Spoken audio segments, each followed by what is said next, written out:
When it comes to fall crafting, buttons are your best friend. Hello there. Today we are taking a look at the new Dress It Up Fall buttons. There are a lot of buttons to choose from that we have available, including here are autumn leaves, bugs in bloom. Depending on what you're wanting to craft, here are henhouse. These chickens, they're some of my favorite, and we're going to see them featured in a moment. But depending on what you're wanting to craft, what materials, what colors, what kind of fall crafting you're doing, you know that our answer is always going to be that buttons can add so much to your project. There is country sunshine, so we have lots of different flowers. There's lots of different leaves. There are also solid buttons, round buttons that are different fall colors. And of course, there's going to be some buttons that are not specifically fall, but that would be great for the fall. And of course, we can't forget football. Football is going. Lots of fun to be had there.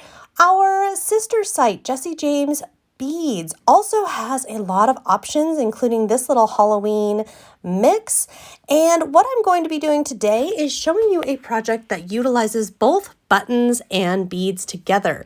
Here's another one of those mixes. This one is the ice cream, and that one's the orange ice cream. And then, yes, I know, even more buttons. Then we've got the coffee bean mix. I love those mixes because they have a lot of different, not just beads, but there's also charms and little tassels. There's lots of little different things in those mixes that can be used across crafting. So here is our project for today. Now that we've kind of taken a look at what's going on for fall, or some of them, I should say, you'll find lots more over on the website. So now let's talk about what we're crafting. What I have here is a little tin that has a hanger built in. So it's meant to be wall decor that I picked up at a craft store. And I've outlined the circle here on a pattern paper. You'll note that it's kind of a neutral, quiet kind of a pattern paper. You could also paint this base. You could also leave it silver. How you color this is going to depend on your color palette, your creative preferences, and really just what you would like to do with this project. Now, once I have this cut out, I am going to be gluing this onto the bottom. Now remember, it doesn't matter if this is not perfect. And the reason is we're going to be decorating all around those beautiful edges. So if it's not perfect, that's okay. You're just going to want a nice strong adhesive. I'm using PPA adhesive from US ArtQuest because it is archival, it dries matte finish, and it's really a wonderful option for you for any kind of paper crafting, especially with beads and buttons.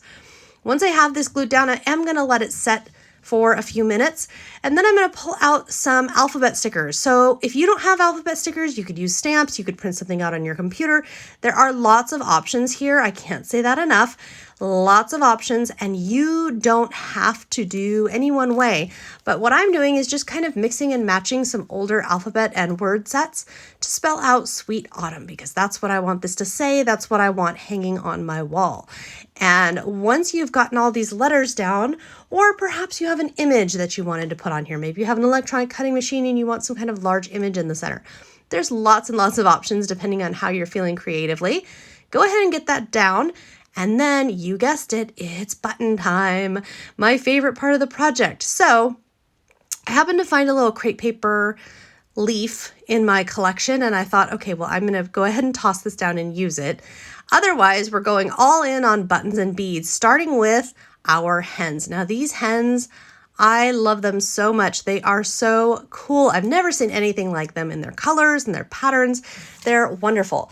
Now, I am using some of them with the shank and some without. This kind of depends on where I'm placing the button and if I want the shank to be there or not. If you don't, if you have a cutter made for removing button shanks, that's great. If you just have a good pair of scissors, a hardy pair of scissors, that's great too. Or maybe you have some clippers out in the garage or something that'll work. You can usually make it work with what you have on hand, in other words. There's no special tools absolutely required here.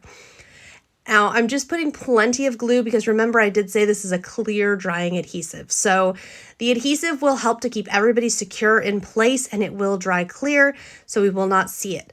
Once I'm done figuring out where my main characters, my hens, go, I'm going to put a line of adhesive all the way around the outside, and then using a combination of beads and buttons, I'm going to just place these all the way around the outside along that glue. And if I need more glue, you betcha, I will just add more in. I'm going to be doing a mix here. I showed you earlier several different mixes from Jesse James Beads. And I will be using these mixes really just where I need a little darker, a little lighter, a little more neutral, a little more orange, whatever color I'm looking for, whatever size I'm looking for, I will mix and match. And that is something I love about these products is they all play together beautifully.